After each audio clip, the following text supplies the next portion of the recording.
asalaamaaleykum mbokk ñoo leen ziar bu baax tey ñoo ngi dalal suñu plateau bi nga xamante ni dañ koy def en ligne ki nga xamante ne mooy Ishaaka Yatabare sokkee ko fi nga xamante ne moom mooy Tambacounda lan moo tax ñuy def waxtaan bi ak moom parce que dafa bokk ci acteur yi nga xamante ni war nañoo dem élection locale yi nga xamante ni moom la ñuy dëgmal Ishaaka Yatabare man de ci li ma xam ci histoire dëkk bi maa ngi soog a dégg wala maa ngi soog a gis un candidat si jeune te dinañ ko déggu ci waxtaan bi Ishaaka Yatabare candidat la ci yenn ci collectivité territoriale yi nga xamante ne mu ngi ci réew mi ci région bi nga xamante ne moom mooy Bakel ci département bi nga xamante région bi nga xam ne mooy Tambacounda département Bakel collectivité territoriale foofu la nekk xam naa dinañ si ñëwaat Ishaaka ñoo ngi lay nuyu yaa ngi en direct. maa ngi lay nuyu di la remercier ci invitation tamit ci plateau sur la chaîne ISO TV. di nuyu tamit le frère Ahmad Ba boo xamante ne voilà on se connaît depuis très longtemps yow tamit nga nekk sama frère et on ami aussi un camarade. ñu def un parcours boo xamante ne bu macha allah à travers le projet ISCAN Sénégal. oui. bon di nuyu tamit ñi seetaan la chaîne ISO TV. déjà maa ngi tudd Ishaaka Yatabare nekk le plus jeune candidat de la commune de Toumboura wala nekk candidat. parti wala mouvement bi ma investi tamit mooy la grande coalition Gëm Sa Bopp boo xamante ne tey jii le président Bougane moo ko jiite au niveau national. donc nous sommes au nombre de 6 candidats dans notre commune maa fait représenter la grande coalition Gëm Sa Bopp. Gëm Sa Bopp est-ce que Gëm Sa Bopp grande coalition la vu que moom kii woon na ci Yeewu Askan Wi après mu génne est-ce que mun nañ ko woowee grande coalition yan parti la ëmb. voilà mun nañ ko woowee grande coalition bien sûr parce que dafa ëmb ay mouvement yu bari ay mouvement citoyen déjà man sama mouvement le mouvement pour le changement de la commune de Toumboura loolu ëmb na loolu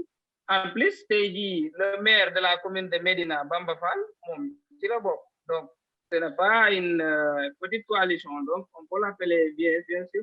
la grande coalition. def yow luy sa métier looy def dans la vie. ok dans la vie man sama métier mooy comptable donc j'ai servi dans l'entreprise de Saphir Service boo xamante ne day yëngu dans le tourisme religieux di yóbbuwaate nit ñi au pèlerinage à la Mecque donc liggéey naa tamit Edica Africa en tant que commercial. en même temps jàngale naa tamit donc mais sama métier moom mooy comptable là je suis comptable de formation. ñaata at nga am Ishaaka. sur papier j'ai 24 ans mais en réalité j'ai 26 ans. waaw ñu mun nañu retenir 26 ans même léegi nu ma ko introduire léegi 26 ans même ci candidat à la mairie wala à une collectivité territoriale loolu c'est très jeune. lan moo la dugal ci politique Ishaaka c'est très jeune man moom musuma ko dégg wax dëgg yàlla donc tu as 26 ans et tu es le candidat de Gëm Sa Bopp dans disons la commune de Mbourtou c'est comme ça. la commune Toumboura la commune de Toumboura donc foofu nga nekk candidat ngeen nekk foofu 6 candidats lan moo la dugal ci politique lan moo tax nga bëgg nga nekk candidat. Une très bonne question et question pertinente. yaakaar naa ne tout le débat peut se tourner sur cette question. donc lu ma dugal ci politique c'est très simple ça je l'ai dit je le redis et je continuerai aussi à le dire lu ma dugal ci politique mooy man sama population dafa nekk ci souffrance boo xamante ne on peut pas mesurer incommensurable. donc tey jii moi je n'ai pas les propres moyens boo xamante ne xaalis bi mun naa ko génnee sama poste jàppale leen je n'ai pas ce moyen là donc moo tax pour moi la politique mun na nekk benn tremplin boo xamante ne man mun naa fa jaar dimbale sama population c'est tout simplement la raison qui m'a poussé à faire de la politique pas plus ni moins. nee nga dañuy dund souffrance yu mel noonu yan genre souffrance yan xeetu mettit yan genre souffrance dañuy dund. tey jii mun naa la pour répondre à cette question dañ koy répondre par une anecdote boo xamante ne man ci boppam j'étais nekkoon naa ci parce que y a une année sama benn tante du ma turam donc sama tante la dafa waroon wasin jour bi mu waroon wasin dans notre village il n'y a pas une structure sanitaire foofu amul benn structure sanitaire boo xamante ne mënoon na ko prendre en charge. Moi j'étais obligé jël moto 2 roues laa la wax de waxuma auto waxuma saret moto 2 roues. oui laa jël supporter une femme boo xamante une femme enceinte qui était prête à accoucher ma transporter à 8 kilomètres yóbbu ko foo xamante au chef-lieu de la commune Tumbura di yóbbu ko foofu pour mu mun a wasin dans une case de santé. Bon ñun biñ fa eggee rek fekk ICP bi il était dans la cour de la case de santé bi ñu gisee moom vraiment il a failli pleurer moom waa Touba la mu ne ma moom su demee Touba wax leen lii situation yi mel nii am na Sénégal ñoom duñ ko gox. Donc juste pour te dire que le niveau de la souffrance elle est très élevé. xanaa foofu amul woon maire bi nga xamante ne xanaa jéemu cee def ay jéego noo gisee gestion maire bi nga xamante ne mooy le maire sortant. wala le maire sortant c'est le plus pire maire de l'histoire du Sénégal. Pas parce que aujourd'hui dafa nekk sama adversaire politique non parce que suma frère la son premier adjoint sama sœur la boo xamante sama grande sœur la moo nekk son premier adjoint donc même père laa bokkal ak moom donc loolu taxul ma leen di tàkkale donc moom gestion c'est une gestion catastrophique bi mu ñëwee ba léegi il n'a construit ni case de santé ni école ni salle de classe ni deful dara man leen rek laa gis bu def ko fondation Servir le Sénégal de la première dame Marième Faye Sall donc yi mu doon joxe mooy des moulins ay machines yooyu moom la jël jox ko 2 ou 3 villages si je ne me trompe pas à part ça man gisuma lu mu def dans la commune et tout le monde le dit pour nous aujourd'hui lui il ne pose pas problème son cas ne pose pas problème. Suñu problème c'est avec les autres candidats mais le maire sortant lui voilà il est sorti pour nous il est sorti et man je vous rappelle que Ismaël moi j'étais militant du parti au pouvoir et au parti au pouvoir au Sénégal tout le monde sait que parti au pouvoir il y a de l'argent on donne de l'argent à tous les militants surtout les grands militants les représentants des partis dans les différents villages. Man tey jii su ma desoon dans le parti au pouvoir di soutenir l'actuel maire. lan moo tax desoo fa lu tax desoo fa. non parce que bokkuma ak ñoom vision et puis le maire sortant il représente le parti au pouvoir et n'importe quel parti où le maire sortant représentera ñun duñ mën a liggéey ak moom c'est pas possible. D'accord yow yaakaar nga ni daal politique nga mën a def ngir génne askan wi ci mettit yooyu ci souffrance yooyu. Très bien keroog sax maa ngi ko doon waxtaan avec un ami ma ne ko man par exemple si j'avais des partenaires yoo xamante ne dañuy yëngu dans l'humanitaire tey jii man je ne ferais pas de la politique dañuy def dans l'humanitaire jàppale population bi pour ñu génn ci situation bi et ça je l'ai fait aussi à travers notre association. Déjà dans mon village à travers notre association nous avons construit une case de santé qui est toujours en chantier boo xamante ne tabax bi pare na mais c'est l'équipement matériel ñoo des mais la case elle est là elle est construite bâtiment bi tabax nañ ko ñu ñoo réfectionner aussi la mosquée de notre village ñu ñoo def aussi les toilettes de la mosquée du village ñu ñoo def tamit à travers notre association le logement des enseignants de notre village à travers une association donc man xaaruma politique pour voilà participer au développement de ma commune donc je l'ai fait à travers les activités associatives mais tey jii su ma amoon ay partenaires qui font de l'humanitaire donc juste rien que pour jàppale population point barre loolu rek moo ma dugal ci politique. waa léegi de la politique aussi. nga engagé nga ci politique nekk nga candidat fële sa commune léegi est-ce que yow xam nga les enjeux de la décentralisation wala de ces élections là est-ce que jéem nga pas yow intellectuel nga pas la plupart des maires yi nga xamante ne tey boo leen laajoon lan mooy décentralisation xamuñu ko lan mooy participation citoyenne xamuñu ko lan mooy déconcentration xamuñu ko lan mooy ouvrage local xamuñu ko donc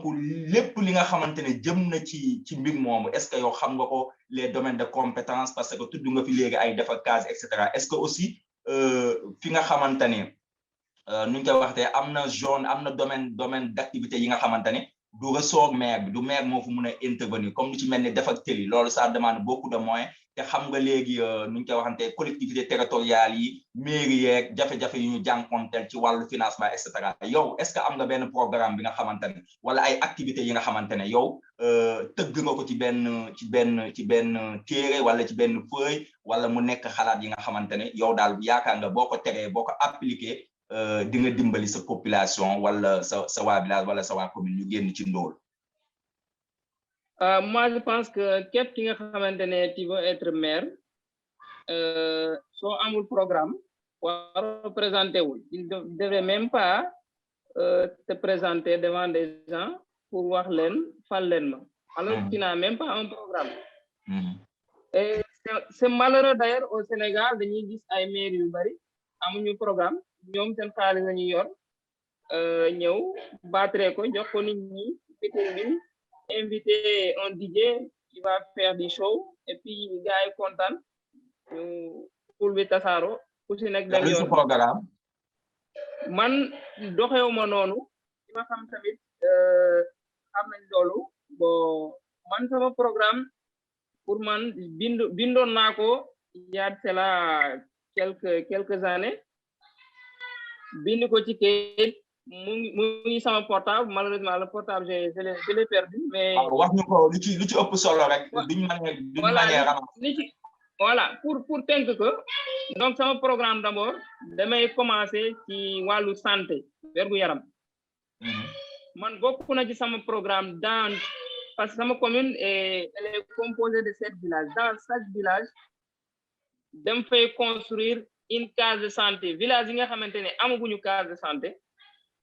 foofu dama fay construire une case de santé village yi am case de santé foofu damay transformer la case de santé en un poste de santé loolu bokk na ci suñu programme sur le plan sanitaire dans le domaine de la santé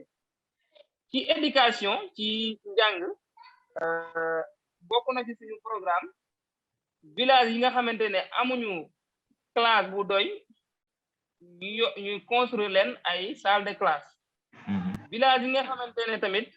par exemple le chef-lieu de la commune foofu am naa yéene bokk na ci sama programme construire un collège boo xamante ne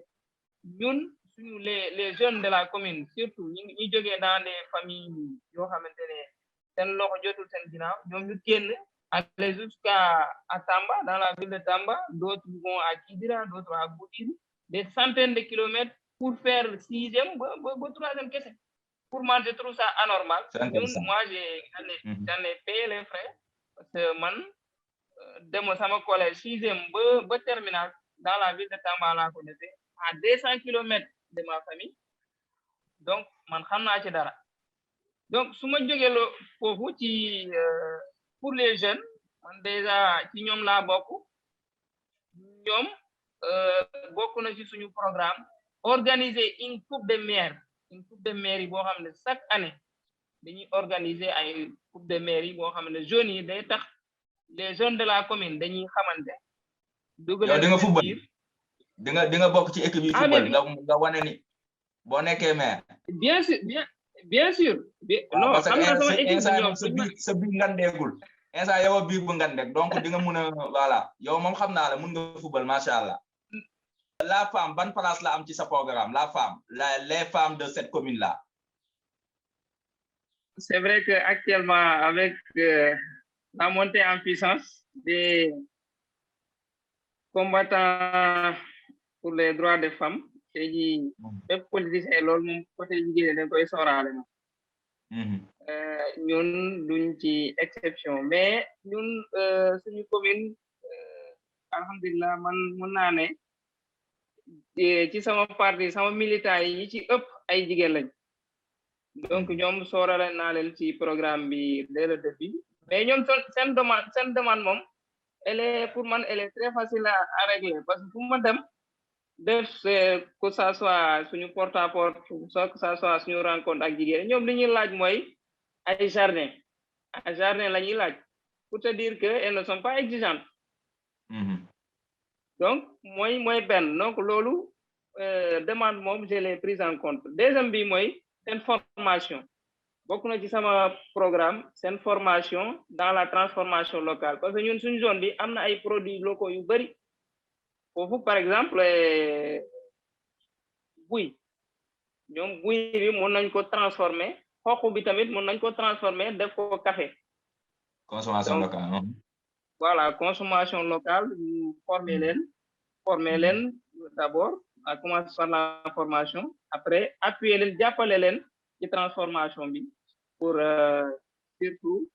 faire la consommation locale une réalité, en tout cas pour la commune de Touboula. Comme ni nga waxee imprégné wu nga ni ñu koy waxatee yaakaar naa ni def nga recherche documentaire ci décentralisation bi nga xamante ni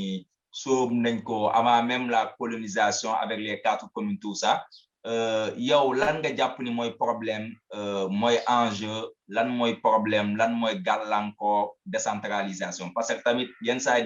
da ngay gis ay maires yi nga xam ne dañuy am projet yu ambitieux peut-être dañuy wax ay waxu politicien comme nu ko gars yi di waxee di kii et cetera mais jàpp nga ni est-ce que di nga am les moyens nécessaires ngir sa programme nga mun ko dérouler parce que lii yëpp nga fi wax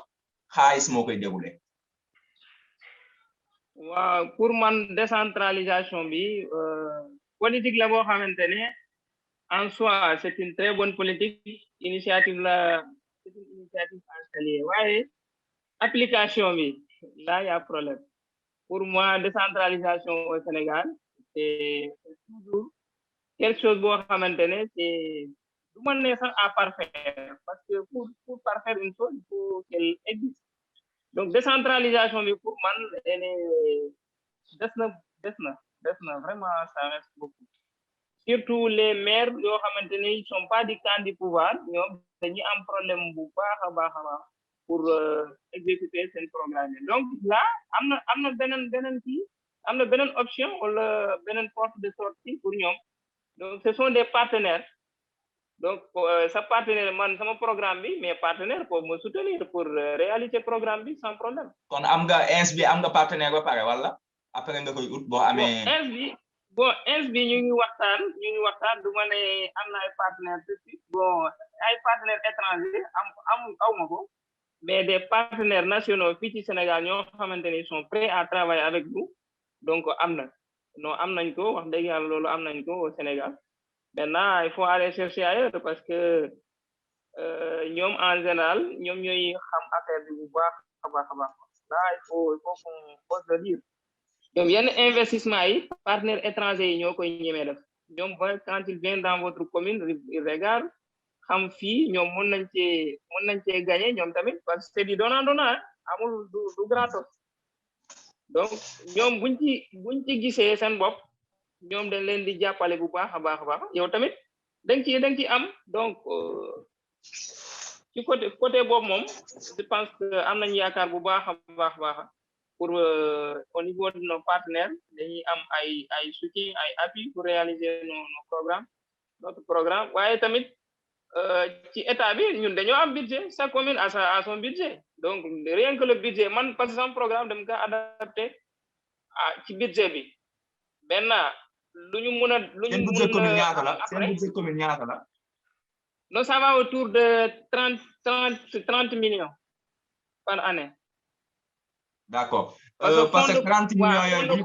parce que fonds de concours bi ak fonds de dotation bi boo ko boolee donc c'est autour de 30 millions. waaw mais loolu bu ñu fàttee avec comment on l'appelle encore avec les investissements de fonctionnement yooyu yëpp tamit boo ko si naree jël si 30 millions yi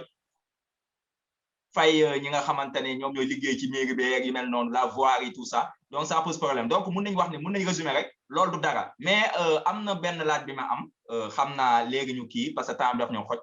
nee nga ni da nga dugg ci politique ngiree jàppale sa askan te loolu mooy politique parce que politique il faut s'intéresser aux affaires de sa cité loolu ñu nangul la ko waaye bu fekkente ne ngiree jàppale sa askan la te xam nga ni maire bi nga xamante ni bokkul ci pouvoir dañ koy xoj ba looloo tax sax maire yu bari ñu bàyyi seen conviction ñu dem ñi nga xamante ne mooy rejoindre le pouvoir oui camp au pouvoir léegi camp au pouvoir da leen di jàppale ngir investissement yooyu wala projet yooyu ñu amoon ngir ñu mun ko motal yow lan moo taxoon comme yow jàppale sa askan rek moo la tax a jug te ndomba tànk boobu nga xamante ne mooy maire mun na tax nga jàppale sa askan lan moo tax rallié au pouvoir nga dem nga dugg ci gëm sa bopp lu waral lool. voilà xam nga déjà parti au pouvoir man nekkoon naa fa xam nga dès l'entame de mon propos ci première question xam nga deuxième question waxoon naa loolu ma ne ko j'étais militant du Benno Bokk Yaakaar de l'APR loolu nëbbootuma ko ñëpp xam nañ ko dans la commune ñëpp xam nañ ko moi j'étais dans l'APR mais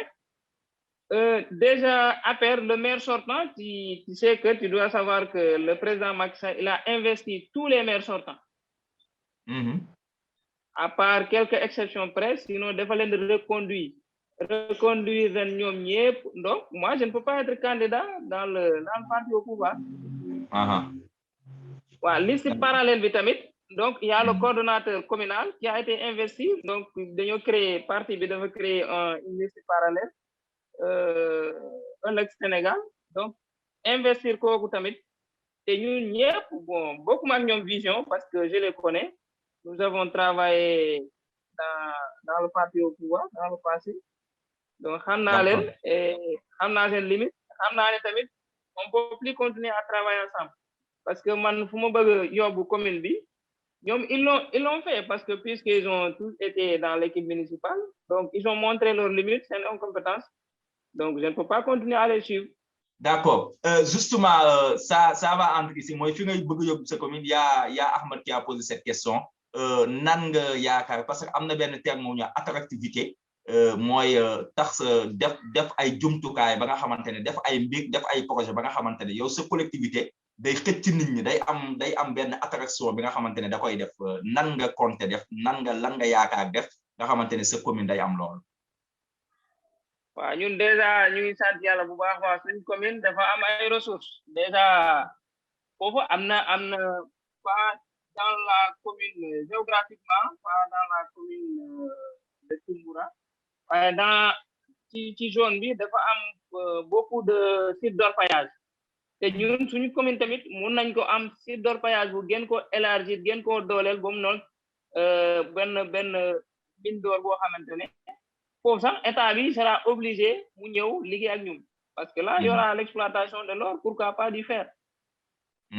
D'accord. Voilà. D'accord ban message ngay lancer sa ñoo ngi waaj a dëgmal élection yi te dégg nañ coow yi ci plateau yi ak ci violence yi nga xamante ne ñoo ngi koy dégg ci appel au calme de certains responsables tout ça yow tamit tu es candidat mais aussi man je dirais man xam naa ni mun naa waat ni tu es le plus jeune candidat au Sénégal dans les élections locales loolu mun naa ko fi loolu mu nekk mbir mi nga xamante ne loolu moo ma poussé sax ma dalal la xam naa ñàkk jot bi moom moo tax defuñu rencontre physique moo tax ñu def ko en ligne ni parce que élection yi léegi te war nga dellu Tamba préparé wu tout ça et cetera léegi ban message ngay lancé jeunes yi non seulement jeunes yi ak tamit ñi nga xamante ne yéen a bokk langue politique. waa surtout jeunes yi ci ñoom laa njëkkee ñoom waruñu nangu tamit politiciens yi di leen di exploiter à des fins politiques.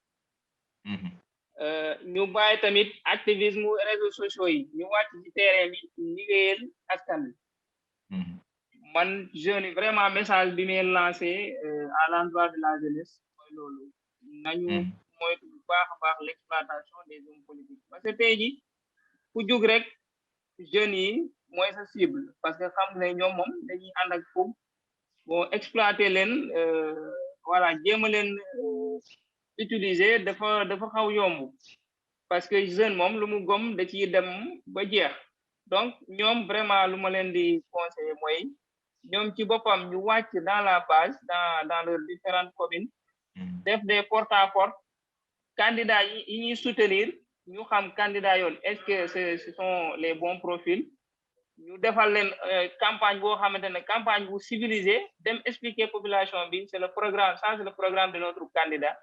Donc suñu rencontrer sax yeneen militants qui sont de l'autre camp, mais qu'on se respecte. Man par exemple dans ma commune, il y a un candidat qui est venu qui sama fief faire sa tournée, sa campagne, parce que nous sommes des adversaires politiques. Mais après le 24 janvier, mais lien de parenté, lien d'amitié bi mooy continuer. Donc nous sommes au Sénégal, Sénégalais, ñu les relations humaines moom man vraiment dañ kaa teg ci kaw. La politique moom je ne pense pas que politique dina yàq sama diggante ak loolu. te violence bi vraiment gis nañ ko Sénégal dafa commencé jël benn proportion boo xamante ne elle est inquiétante franchement. nañu wàcc sur la terre quoi, nañu wàcc sur la terre. Voilà. D'accord, peut-être que gis naa fi benn question léegi parce que technicien bi moo ñuy enregistrer ngir discussion bi ñu mun ko relayer ci réseaux sociaux yi. Question bu mujj xaw ma ba xam gis nga ko mu ne lan moo tax gëm sa bopp et lan moo tax nga choisir gëm sa bopp et non Pastef, parce que gëm sa bopp tamit daanaka bokk na ñu sombi coalition bi di Yewwi Askan Wi. Voilà, loolu vraiment question boo xamante ne elle est récurrente. Je me dis aussi xam nga moom xamante nañ, donc je vais être cash quoi. Bon ñu bëri peut-être sama profil, parce que voilà on s'est dit Ousmane Sonko Ibadoula Isaac aussi bon elle est ci tendance boobu la nekk donc loolu moom idée boobu moom c'est battu en brèche parce que voilà loolu moom yaakaar naa non je comprends loolu maa ngi ñëw ci profil bi maa ngi ci profil bi d'abord quoi. Parce que question la boo xamante ne même aujourd'hui moom ne sentais même pas peut-être 1 heure 2 heures de temps am na ku ma posé la même question, m'a dit mais je croyais que tu étais avec Sonko mais je te vois avec Bougane, mais c'est étonnant. Sama da nga yaakaar ne duñ la candidaté moo tax daal demoo si ñoom. Non parce que defuñu ma candidat moo tax defuma foofu non mais Pastef bi muy door a ñëw dans notre commune ku njëkk wax Ousmane Sonko Pastef dans notre commune kooku maag moom ñoo doon liggéey ñoo doon militer dans l'APR maag moom ñoo doon militer dans l'APR moo dem en 2019 avant les élections présidentielles moo dem au niveau départemental ne moom vraiment bëgg na adhérer dans le Pastef. Jour bi mu dem daf ma woone moom il a quitté le parti au pouvoir, il est parti rejoindre Ousmane Sonko. Voilà, on est en démocratie, c'est la politique, on a le droit de quitter un parti pour aller dans un autre parti. Pour l'instant, moi, je suis là. Donc, nous avons investi en notre candidat, et puis je respecte l'autre candidat, mais bon, parti, je sama bopp ci parti bi quoi, sincèrement. D'accord. Donc, daal gëm sa bopp nga gis sa bopp quoi. Gëm sa bopp nga gis sa bopp. Voilà, c'est ça. Merci beaucoup ñi dalaloon ki nga xamante ne mooy Yatta Baré nekk comptable yaa ngi jàng ba tey j'espère politique bi yàqul sa jàng. Bon xam nga man depuis des années déjà jàng bi dem kaa arrêté parce que bi ma commencé sama stage c'est ça fait service jàng bi daanaka arrêté mën naa ne arrêté l'effet de la politique. Non, politique, c'est bien avant la politique. Mais je vais commencer sama stage déjà là, arrêté les études. Après, avec des gars, continuer, mais dans son business avec Kera Market, tout ça. Donc, j'avais deux multi casquettes là, quoi, tu vois. D'accord, machallah. Moi, je ne pouvais pas faire ça avec les études. Et voilà. Mais études du monde, je ne peux pas. Donc, j'irai jusqu'au bout, Inch'Allah.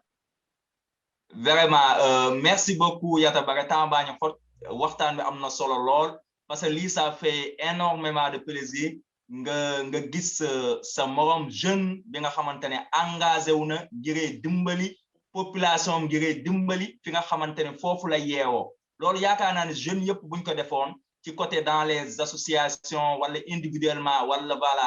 candidaté wu ngir am ndomb tànk politique ngir mun a changer xar kanam fi nga xamante ne foofu la yeewoo vraiment c'est quelque chose à encourager et yaakaar naa ne bu ñu jëloon ñi nga xamante ne ñooy candidat yëpp yu nekk Sénégal bu ñu ci jëloon du ñu gis ki nga xamante ni ëpp lu 30 ans daanaka 32 ans moo ci gën a ndaw wala 34 ans yaa ngi am 26 ans tey nga bëgg nekk maire de ta commune te yaakaar naa ni sa at yi sa expérience ak sa xel macha allah parce que dëkk naa yow xam naa mun na la permettre voilà nga mbébét bii nga xamante ne am nga ko sa commune yàlla mun na la ko defal parce que intégrité macha allah am nga ko yar macha allah am nga ko sawar macha allah am nga ko te loolu la ñu soxla ci ki nga xamante ne moom mooy jiite commune ki nga xamante ne mooy jiite département wala mooy jiite réew vraiment on te dit bon vent yàlla na yàlla yombal élection yi nga xamante ne ñu ngi ciy jëm yàlla na si yàlla def ndox bu sedd dëkk bi nga xamante comme ni nga ko waxee les liens vont rester vont demeurer et les élections vont passer donc ñoo ngi lay jaajëfal jërëjëf sa dernier kàddu. maa ngi lay remercier et inchallah le soir du 23 janvier dina invité aussi pour ñu fêter la victoire du futur maire